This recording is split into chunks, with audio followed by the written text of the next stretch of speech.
एक समय की बात है। एक छोटे से शहर में एक गरीब परिवार रहता था। उस परिवार में पवन अपनी पत्नी मीनाक्षी और 5 साल की बेटी पिंकी के साथ रहता था। पवन एक ढाबे में खाना बनाने का काम किया करता था, मगर वो दिन रात ढाबे पर काम करके भी कुछ ज्यादा पैसे नहीं कमा पाता था। एक दिन पवन की पत्नी मीनाक्षी पवन से कहती है, अजी आप दिन रात ढाबे पर काम करते हो, फिर भी आप उतना ही कमा पाते हो जिससे हम लोगों का पेट भर सके, पर हमारी जरूरतें उन सब का क्या। पिंकी अब 5 साल की हो गई है, उसका बड़े स्कूल में दाखिला करने का मेरा सपना लगता है सपना ही बनकर रह जाएगा। हाँ, अरे भाग्यवान, तुम काहे को इतना टेंशन लेती हो? देखना सब ठीक हो जाएगा। अगली सुबह पवन तैयार होकर मीनाक्षी से अपने खाने का डिब्बा लेता है और काम पर निकल जाता है। पवन ढाबे पर पहुंचकर देखता है कि ढाबे में आग लगने की वजह से ढाबा पूरी तरह से बर्बाद हो गया है। पवन सिर पर हाथ रखता है और बोलता है, हे भगवान, ये सब क्या हो गया? पवन घर पहुंचकर अपनी पत्नी को रोते हुए सारी बात बताता है। अजी ढाबे से तो हमारे घर का खर्चा चलता था, ढाबा ही नहीं रहा तो अब घर का खर्च, मकान का किराया, ये सब कहाँ से पूरा होगा। भाग्यवान, तुम चिंता मत करो। जब भगवान एक रास्ता बंद करता है ना, तो वो दूसरा रास्ता अपने आप खोल देता है। फिर पवन रोज काम की तलाश में घर से निकलता है, पर उसे कहीं कोई काम नहीं मिलता और इस तरह से कई दिन बीत जाते हैं। एक रोज पिंकी अपनी माँ से कहती है, माँ कितने दिन हो गए हैं, आपने मेरे लिए वो स्पेशल वाला ऑमलेट नहीं बनाया। आप तो बस रोज रोज चटनी बना देती हो, मुझे तो आज आपके हाथ का ऑमलेट ही खाना है। मीनाक्षी मनी मन बोलती है, हे भगवान, मेरी फूल सी बच्ची को कैसे दिन देखने पड़ रहे हैं। अब तो घर में बचे खुचे पैसे भी खत्म होने लगे हैं, ना जाने कब पिंकी के पापा को कोई अच्छा सा काम मिलेगा और कब हमारे अच्छे दिन आएंगे। फिर मीनाक्षी दुकान से अंडे लेकर आती है और उन अंडों का बढ़िया सा ऑमलेट बनाकर पिंकी को देती है।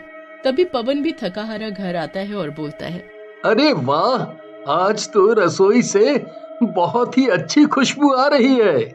ऑमलेट बनाया है, आइए आप भी थोड़ा सा खा लीजिए। पवन ऑमलेट खाते हुए मीनाक्षी से बोलता है, असली स्वाद तो तुम्हारे हाथों में है। इतना बढ़िया ऑमलेट है कि ऑमलेट और ऑमलेट बनाने वाली की जितनी तारीफ की जाए उतनी कम है। अजी ये सब छोड़िए, आप पहले मुझे ये बताओ आपको कहीं कोई काम मिला या नहीं। ऑमलेट खाते हुए पिंकी बोलती है, माँ आपने इतना बढ़िया ऑमलेट बनाया है कि जो भी खाएगा उंगलियां चाटता रह जाएगा। तभी मीनाक्षी मुस्कुराते हुए पवन से कहती है, अजी क्यों ना हम घर के बाहर ऑमलेट का ठेला लगाएं। अब हम ऐसे हाथ पर हाथ रखकर तो नहीं बैठ सकते ना। बात तो तुमने बहुत अच्छी कही है, पर तुम तो यहाँ के आस पड़ोस के लोगों को जानती ही हो ना। अजी हम अपने घर के बाहर ऑमलेट का ठेला लगाएंगे और जिसे जो बोलना है बोलने दो। फिर अगले ही दिन से मीनाक्षी अपने घर के बाहर ऑमलेट का ठेला लगा लेती है। जैसे ही मीनाक्षी ऑमलेट बनाना शुरू करती है, तभी महेश और मनदीप नाम के 2 दोस्त ठेले के पास आते हैं और बोलते हैं, अरे वाह मीनाक्षी भाभी, आपके ठेले से तो क्या बढ़िया ऑमलेट की खुशबू आ रही है। वाह वाह। हाँ भाई मनदीप, जब खुशबू इतनी बढ़िया है तो सोच ऑमलेट कितना बढ़िया होगा। अब भाभी जल्दी से हम दोनों के लिए एक एक प्लेट ऑमलेट तो देना। वो दोनों ऑमलेट खाते हैं और बोलते हैं, वाह वाह भाभी, आपके हाथों के ऑमलेट खाकर तो मजा ही आ गया भाई, वाह वाह। फिर कुछ ही देर में मीनाक्षी के ठेले के आसपास ऑमलेट खाने वालों की काफी भीड़ इकट्ठी हो जाती है। तभी वहाँ मीनाक्षी के पड़ोस में रहने वाली सुमन काकी आती है और मीनाक्षी को ऑमलेट बनाता देख गुस्से से बोलती है, अरे अरे अरे अरे अरे ओ मीनाक्षी की बच्ची, ये सब क्या लगा रखा है तूने? अरे तुझे पता है ना कि यहाँ हम जैसे पूजा पाठ वाले लोग रहते हैं, और तू है कि यहाँ ये अंडा संडा बनाने लगी है, और वो भी ठीक मेरे घर के सामने। देख मीनाक्षी, मैं तुझे प्यार से बोल रही हूँ, ये अपना ऑमलेट का ठेला यहाँ से हटा ले, नहीं तो तेरे लिए अच्छा नहीं होगा। हाँ काकी, मैं भी आपसे प्यार से बोल रही हूँ कि ये ऑमलेट का ठेला तो अब से रोज यही लगेगा, आपसे जो बनता है कर लो। अरे अरे अरे अरे अरे जरा देखो तो इस लड़की को मुझसे कैसे जुबान लड़ा रही है, तुझे तो मैं देख लूंगी। हाँ, ऐसा बोलकर काकी वहाँ से चली जाती है। कुछ देर में रात हो जाती है। पवन और मीनाक्षी ठेला बंद करके अपने घर के अंदर चले जाते हैं। तभी पवन मीनाक्षी से कहता है, भाग्यवान, मैंने तुम्हें कहा था ना कि हमारे पड़ोसी हमें ऑमलेट का ठेला लगाने के लिए मना करेंगे। अजी पड़ोसियों को मारो गोली। और ये देखो आज दिन भर की हमारी कमाई, एक ही दिन में हम लोगों ने कितने सारे पैसे कमा लिए हैं। अजी अब तो ये ऑमलेट का ठेला रोज लगेगा। अब आप उस काकी की चिंता न करो, उसे तो मैं देख लूंगी।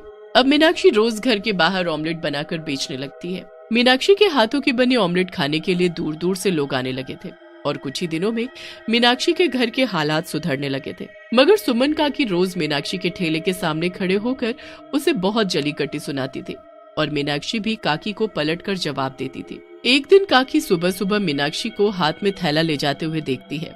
जरूर ये मीनाक्षी ऑमलेट बनाने का सामान लेने के लिए बाजार जा रही होगी। यही अच्छा मौका है इस मीनाक्षी को मजा चखाने का।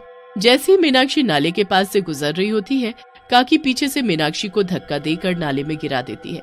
मीनाक्षी नाले में डूबने लगती है। काकी, तुमने मुझे पीछे से धक्का दिया, मैं तुम्हें छोड़ूंगी नहीं। अरे जा मर इस नाले में डूबकर, बहुत दुखी किया है तूने मुझे, मर जाके जा। नाले में डूबकर मीनाक्षी की मौत हो जाती है और वो एक चुड़ैल बन जाती है। इस काकी ने मुझे नाले में डुबोकर मार डाला, इसे तो मैं छोड़ूंगी नहीं। मीनाक्षी की मौत की खबर पवन को मिलती है तो पवन के पैरों तले जमीन खिसक जाती है। मीनाक्षी की मौत को कुछ दिन बीत जाते हैं। अपनी पत्नी की याद में पवन की हालत खराब होने लगती है और बेचारी पिंकी भी दिन रात रो रो कर अपनी माँ को याद करती रहती है। मीनाक्षी चुड़ैल के रूप में दूर खड़े होकर ये सब देख रही होती है। हे भगवान, क्या हालत हो गई है मेरी बच्ची की। ऐसा बोलकर मीनाक्षी अपनी छोटी बहन मीना के घर जाती है। अरे दैया रे, मर गई रे ये चुड़ैल, मेरे घर में कहां से आ गई रे। मीना, मैं हूँ मीनाक्षी, तुम्हारी बड़ी बहन। फिर चुड़ैल मीना को सारी बात बताती है। मीना, तुम ही हो जो मेरी मदद कर सकती हो। तुम चिंता मत करो दीदी, मैं उस काकी को तुम्हारी मौत की सजा जरूर दिलवाऊंगी और तुम जीजा जी और पिंकी की चिंता मत करो, अब से मैं उनका ध्यान रखूंगी। मीना, मैं तुम्हारे साथ रहूंगी और हाँ, तुम्हारे सिवा मुझे कोई और नहीं देख सकता। फिर मीना अपनी दीदी के घर जाती है। पिंकी अपनी मौसी को देखकर बहुत खुश होती है। मौसी, आप तो मुझे छोड़कर नहीं जाओगी ना? मौसी, मुझे ऑमलेट खाना है। मीना मन ही मन बोलती है, मुझे तो ऑमलेट बनाना आता ही नहीं। मीना, तुम चिंता मत करो, मैं तुम्हारे शरीर में प्रवेश कर लेती हूँ, जिससे तुम ज्यादा शक्तिशाली बन जाओगी और मेरी तरह ऑमलेट भी बना पाओगी। अब चुड़ैल की मदद से मीना पिंकी को बढ़िया सा ऑमलेट बनाकर खिलाती है और साथ ही अपने घर के बाहर फिर से ऑमलेट बनाना शुरू कर देती है। अब चुड़ैल मीना के शरीर में प्रवेश करके बढ़िया बढ़िया ऑमलेट बनाकर लोगों को खिलाने लगती है। तभी वहाँ काकी आती है। अरे अरे अरे, अब ये लड़की कहाँ से आ गई? कितनी मुश्किल से उस मीनाक्षी से पीछा छुड़ाया था, अब ये कहाँ से आकर यहाँ ऑमलेट बनाने लगी। खैर कोई नहीं, जैसे उस मीनाक्षी को नाले में धक्का मारकर मैंने मारा, उसी तरह इसे ठिकाने लगा दूंगी। अरे काकी, मन ही मन क्या बड़बड़ किए जा रही हो? ए लड़की, यहाँ ये आमलेट सामलेट नहीं बनेगा। हाँ, अपना ये आमलेट का ठेला बंद कर और जल्दी बन यहाँ से। तभी ऑमलेट खा रहे कुछ लोग काकी का मजाक उड़ाते हुए कहते हैं, अरे काकी, आप ऑमलेट नहीं खाती हो तो ना सही, पर हम लोगों को तो चैन से ऑमलेट खाने दो। काकी गुस्से में वहाँ से चली जाती है और मन ही मन बोलती है, कोई नहीं, आज तुम लोग मजे से ऑमलेट खाओ, पर जब कल ये ऑमलेट बनाने वाली ही नहीं रहेगी तो फिर क्या खाक ऑमलेट खाओगे। अगली सुबह मीना ऑमलेट बनाने का सामान लेने के लिए घर से निकलती है। चुड़ैल भी मीना के साथ चल देती है। तभी पीछे से काकी भी मौका देखकर चुपके से मीना के पीछे चल पड़ती है। चुड़ैल काकी को मीना का पीछा करते देख लेती है। मीना, काकी तुम्हारे पीछे आ रही है, यही मौका है काकी को सबक सिखाने का। मीना मौका देखकर पुलिस को फोन करके नाले वाली जगह बुला लेती है। मीना जैसे ही नाले के पास पहुंचती है, काकी मीना को नाले में धक्का देती है कि तभी वहाँ पुलिस आ जाती है और काकी को पकड़ लेती है। पुलिस लोगों की मदद से मीना को नाले के बाहर निकाल लेती है। देखा इंस्पेक्टर साहब, जिस तरह इस काकी ने मुझे नाले में धक्का देकर मारने की कोशिश की है, उसी तरह इसने मेरी दीदी को नाले में धक्का देकर मार डाला। नहीं नहीं इंस्पेक्टर साहब, ये लड़की झूठ बोल रही है। तभी चुड़ैल सभी के सामने आ जाती है। चुड़ैल को देखकर सभी की सिट्टी पिट्टी गुम हो जाती है। चुड़ैल गुस्से से बोलती है, मैं चाहती तो इस काकी को पहले ही मार डालती, पर ऐसा करके मुझे न्याय नहीं मिलता। इंस्पेक्टर साहब, मैं मीनाक्षी हूँ, जैसे इसने मेरी बहन मीना को मारना चाहा, उसी तरह इसने मुझे मार डाला। मीनाक्षी की मौत के जुर्म में काकी को जेल हो जाती है। काकी को सजा मिलते ही चुड़ैल को मुक्ति मिल जाती है। मीना अब पवन और पिंकी के साथ ही रहने लगती है और रोज ऑमलेट का ठेला लगाने लगती है।